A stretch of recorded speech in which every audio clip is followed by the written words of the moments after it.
Good morning, good morning, good morning, my internet community.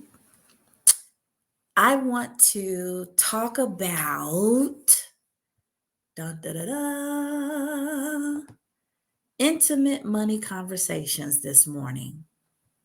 I want to take a deep dive into what does that mean?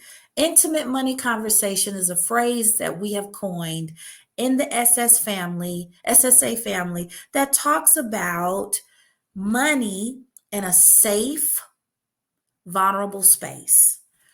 Intimate money conversations really allows you the opportunity to talk about your trauma tied to money, your triggers tied to money, your understanding of money or lack thereof, in a safe, un environment that does not judge, right? Because all of us have a beginning, and money may not have been a conversation in your family. It may have been a taboo subject. And so a lot of things that you know about money is based upon emotions and actions, and there really was no words put to it. And then in other uh, intimate settings, family settings, there may have been conversations about money. So we are interested in building a community of individuals that feel safe enough to talk about where they really are when it comes to money. Hence, that's where intimate conversations came about, intimate money conversations came about. So let me introduce myself. I am Nicovanna Shannon, CEO and co-founder of Shannon and Associates Inc. And I am your favorite financial and small business coach. And I'm here to just spend a few minutes with you to talk about intimate money conversations, right? So, how do you begin to talk about money? How does it make sense to you? Why is it important to know how to navigate your money or to control your currency, right? What is it that you need to do in order to get control of your personal currency, your income? How do you secure your income? How do you make sure that your income is doing what it's supposed to do for you? How are you moving in this world to make sure that you are building so that you don't have to work forever, so that your children don't have to start from scratch again because you started from scratch? They don't have to start from scratch. They don't have to, because you can put a plan, a financial plan in place to make sure that that never happens again, right? So, the importance of preparing a financial plan. Money matters can be simple to understand, my friend. Preparing a financial plan, what does that encompass, right? It could be a big elephant in the room depending on what circle you're in. You may not even know where to start. You may not even have an idea as to what is a financial plan. And depending on who you speak to in regards to this financial industry, I'm sure that you've heard many different definitions of what a financial plan looks like and how to put it together. But in regards to us, Shannon and Associates Inc., we're all about educating. We're all about developing and training individuals to have a higher financial language. So we're just going to break it down. A financial plan does consist of numbers. It does consist of a budget that you have to follow.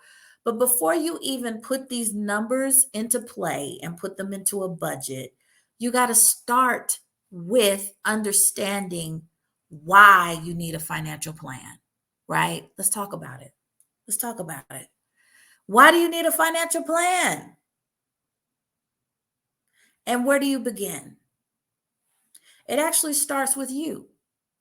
You are the beginning to the financial plan. You have to make a conscientious decision to say, I am going to get a better understanding and grasp of my financial situation. I'm going to secure my dollars. I'm going to make sure that they're doing what I needed to do. I don't want to keep getting sideswiped in life. I don't want to keep feeling like I'm going to, when the next shoe drop, everything is done. I don't want to feel like I have to live in fear and constantly wondering, do I have enough? Am I going to have enough? Is it going to be okay? Are we okay? That's chronic stress. And no one needs to be under chronic stress, especially about your money, because you have to operate in a clear and sober mind in order to really make the best financial decisions for you and your family. So when it comes to starting a financial budget, it starts with your money habits, right? Starts at ground zero. Ground zero, minding your money, is taking control of your situation by changing unhealthy money habits, unhealthy money traditions that have been passed down to you through your family line, and break the mentality or the mindset of lack and replacing it with a mindset of financial security based upon financial literacy fundamentals. I know I just said a lot, right? So it starts with you, ground zero. It is surrounded by your mindset. It starts with your mindset, right? It's surrounded by the environment that you came through. And you may have traditions dealing with money that's not healthy, that's been passed down to you because that's what you saw, heard, felt, experienced, all of that, right? So it's important that we identify those unhealthy habits, money habits, and replace them with healthy money habits. We got to start with you. Your mindset has to change. You got to change your mindset from being in a place of lack to being in a place of security. Got to work on you first. That's where you got to start when it comes to a financial plan in order for it to really work for you. Then you move into a space where we coin it as allocate to invest mindset, right? The allocate to invest mindset is accepting the security of your money as a lifestyle. Securing your money, controlling your currency needs to be a lifestyle. You need to live and breathe how you make sure your money is secure. So, how do you do that? You will live below your means and plan to build off of healthy money habits through applying financial literacy fundamentals. Okay? So we go back to the financial literacy fundamentals. That is where you are able to get the nuts and bolts on money management. But in order for it to stick, you got to change your mind. You have to come out of the place of lack and enter into a place of security so that you can begin to control your currency. Now with that, when you have your mindset changing from lack to security, and then you've taken your secured mindset and you are now building off of the healthy habits that you have created, right? Takes time to build habits. So you got to give yourself time. That's why we have an 18-month program for anyone that signs up with our memberships. Doesn't matter if you are an individual or a small business. Why? Because it takes time to break habits. It takes time to build process. And that's what we're doing. We're building a healthy money process for your home or for your business. So when you do that, when you go from a mind of lack to a mind of security, And now you're used to all of these healthy money habits, and you're really seeing how you are now controlling your currency. Now you are ready to build wealth. You can't build wealth on sinking sand. You have to build wealth on a secured financial plan, a secured financial process, a secured financial mindset, or you're going to lose it all, or you're always going to be trying to figure it out. But if you have the foundation and is built solid, you've broken the poor money habits. You have begun to save. You are watching your expenses. You are living below your means. All of those things equal security financially. And it gives you the ability to control your currency. When you do that, when you are in that space, you got to be in that space for a minute so that you know you got it. Now you're ready to build wealth. So what does that mean? When you secure your money, you understand why you're doing what you're doing. You understand that you got to live below your means. Your expenses cannot be more than what you bring in. Okay. It just can't do that. You can't do that. You have to be strong in paying your bills on time, in keeping your debt to ratio down, at least below 30%. The wonderful space will be below 10, right? Your credit cards, whatever you have that represents debt, you need to make your installments need to be paid on time. Your credit cards, revolving accounts need to be paid on time and below 30%. All of them, not just one, all of them. But the ideal would be great to have it below 10 on your revolving accounts. All of this is all part of financial security. Budget what you need. Plan your vacations. You know, if you like taking 4 or 5 vacations a year, plan for them. Put some money aside. Pay yourself first. Every ounce of income that comes into the house, take 10% of it. If you brought in 100, put 10 aside. You feel what I'm saying? So it's important that you understand that the security of your income is what's going to help you build wealth. If you don't have that, you're not building wealth. It's not going to happen because crisis is going to hit.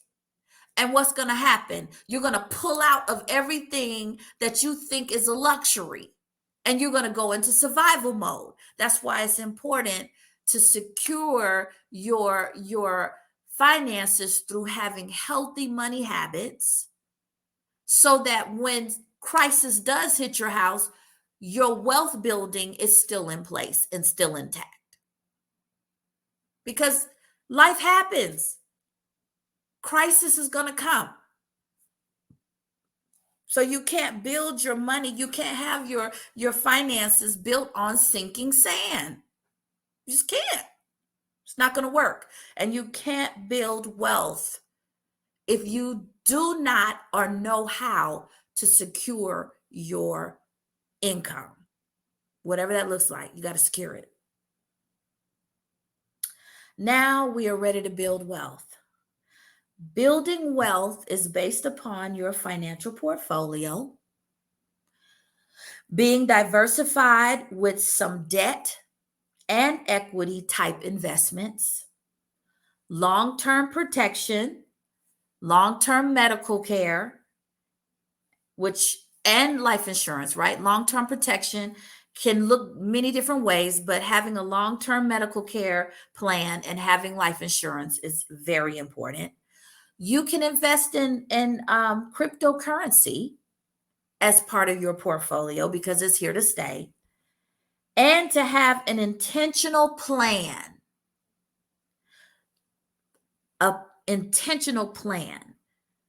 to give to a worthy cause. It's important to sow a portion of your money into a worthy cause, whatever that looks like for you.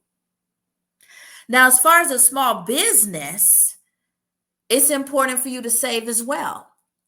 Come on now. We're talking about healthy money habits here. When you save as a business, let me back up. How do you do that?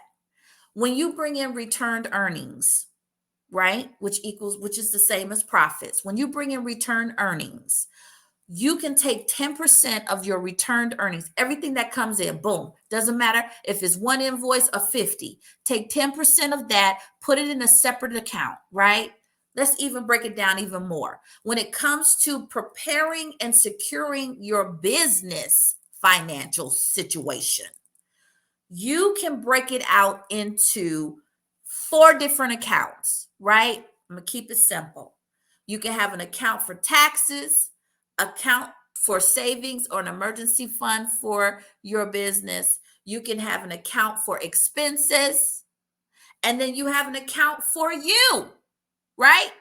And so whatever this big bucket is, we have 5 accounts. The big bucket is where all of the return earnings come in. And then from there, you can build a budget that supports the other 4 accounts, right? So you have an account for the owners. You have an account for the expenses. You have an account for the taxes. And then you have an account for the emergency fund, which is where your savings would go for your business.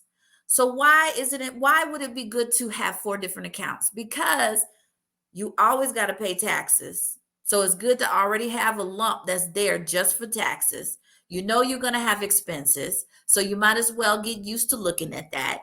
And then the savings is if recession hits and or the industry that you're in, the business takes a turn, the industry takes a turn, or there's a slump in sales, or anything can pop up. That rainy day fund, that emergency fund for your business will help float you without you having to go out and get loans if you're trying to conserve, right? There's nothing wrong with leveraging credit as a business or individually. But sometimes having that extra income is very, very important. So when you do get into the slump, you can pull from that emergency fund. So you're basically creating an infinite bank for your business. You pull from that emergency fund, it floats you until things get better, right? I love it. I love it. I know I just said a mouthful, but we'll go back and visit that. So this will ensure when slow times come or a recession or depression hits, you can cover all of your expenses on a lean budget until you come out. The end goal, beautiful people, is to know how to control your currency and become recession proof. So that is my intimate money conversations for today. I am Nicovanna Shannon, CEO and co-founder of Shannon and Associates Inc. I am your favorite financial and small business coach, and we are on every major social media. We have our website, which is ssmoneymatters.com. Visit me. Come talk to me. Let's get your finances right. Small businesses, let's become IRS compliant. Let's have our accounting system together. Let's have our processes in place. Let's do what we're supposed to do so we can show up and get what we need so we can be at the table and represent. You all have a wonderful week.